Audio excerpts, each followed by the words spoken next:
सुधरेंगे जग सुधरेगा, ये आपके भाषण का सार था। हम वयम से स्वयं की ओर आए और फिर स्वयं से वयम की ओर बढ़े। बहुत बहुत आभार सर आपका।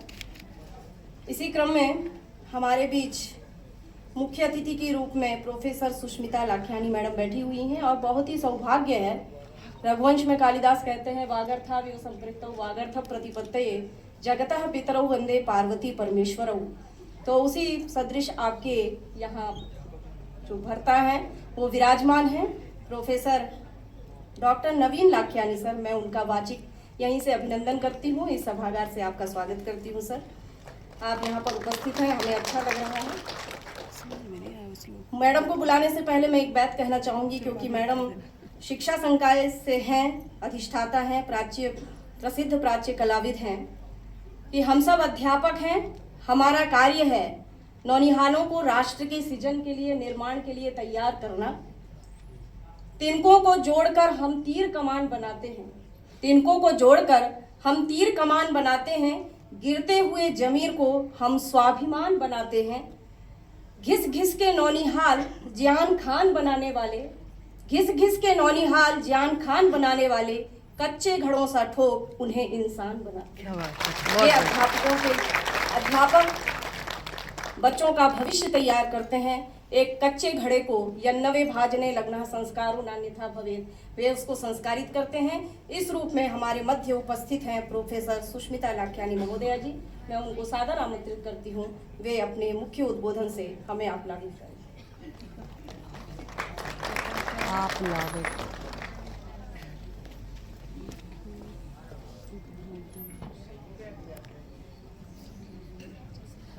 सबसे पहले तो मेरे पास वाकई शब्द की बहुत कमी है यहाँ पर। बीइंग एन आर्टिस्ट, ब्रश से ज़्यादा बात करती हूँ, वाक्यों से थोड़ा सीमित अपने आप को महसूस करती हूँ। शायद ऊपर वाले ने उसकी जो भरपाई है वो ब्रश में डाल दी है।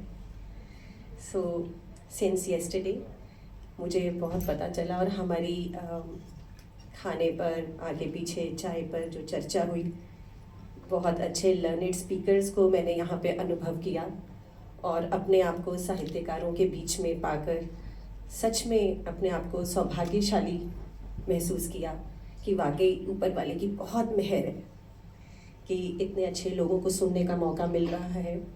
और एक चीज़ जो हमेशा हमारे टीचर्स ने, because I am from the art background, हमेशा एक बात कही कि बेटा अच्छा भी दिखाई देगा, बुरा भी दिखाई देगा, लेकिन अच्छी चीज़ को अपने आप में अंदर धारण करने का क्या तरीका है। आर्ट जैसी चीज़ आपको बिठाकर सिखाई नहीं जा सकती, आपको अपने मन को पूरा ट्रेन करना पड़ेगा, और उस ट्रेनिंग को कैसे लेना है। तो एक जो चीज़ उन्होंने समझाई वो आज तक दिल में बसी हुई है, और हर जगह पर उसका बहुत ज़्यादा रोल देखा मैंने अपनी लाइफ में, और उसी बात से बहुत सम्मान भी पाया। जैसे मैंने अपने टीचर्स को आज तक नहीं भूला। उन्होंने जब ये बात कही थी, कहाँ कही थी और किस कॉन्टेक्स्ट में कही थी, वो जगह भी नहीं भूलती मैं, उसका सार भी नहीं भूलती, और उनके लिए जो रिस्पेक्ट है वो आए दिन बढ़ती जाती है। क्योंकि बहुत सारी समस्याएं वहाँ पर जो मन में एक उथल पुथल चलती है, जो हम आज सुन भी रहे थे, तो अच्छी बात है उथल पुथल चलना, तो यही तो उद्देश्य है सम्मेलनों का।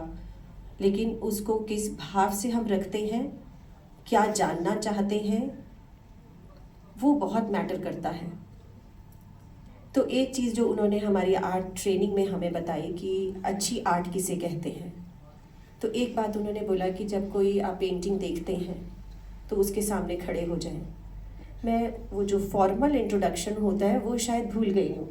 हाँ, greetings to all the dignitaries and हाँ and respect to all and all are greeted here, वो मैं सब भूल गई, क्योंकि भाव प्रधान है मेरे व्यक्तित्व में। तो ये जो चीज़ें हैं ये कई बार बैक सीट ले जाती हैं, और भाव ओवर पावर कर जाता है हर चीज़ को।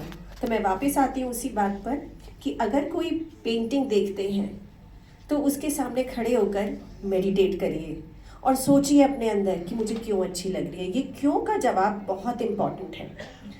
क्यों अच्छी लग रही है, और उसको मनन करिए, उसको चिंतन करिए और उसके ऊपर चर्चा करिए। तो जब आप किसी अच्छी चीज़ के ऊपर चर्चा करते हैं, मनन करते हैं, चिंतन करते हैं, तो वो अच्छी चीज़ आपके अंदर अवतरित हो जाती है और आपके व्यक्तित्व का एक अभिन्न अंग बन जाती है। So this is the way how you can learn art.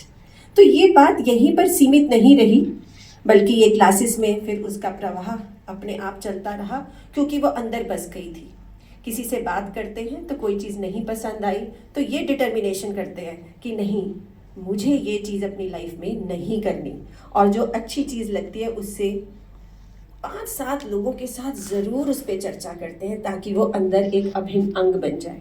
तो इसी के साथ हमारी ट्रेनिंग हुई और इसी के साथ आगे बढ़ते हुए कला की जर्नी चलती रही।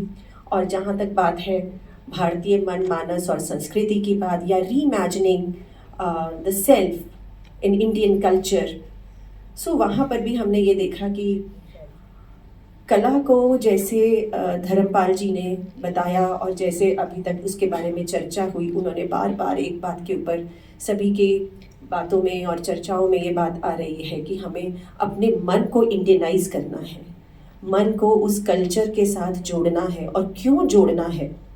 या सिर्फ भारतीयता के लिए ही जोड़ना है, या उसके पीछे एक और भी कारण है?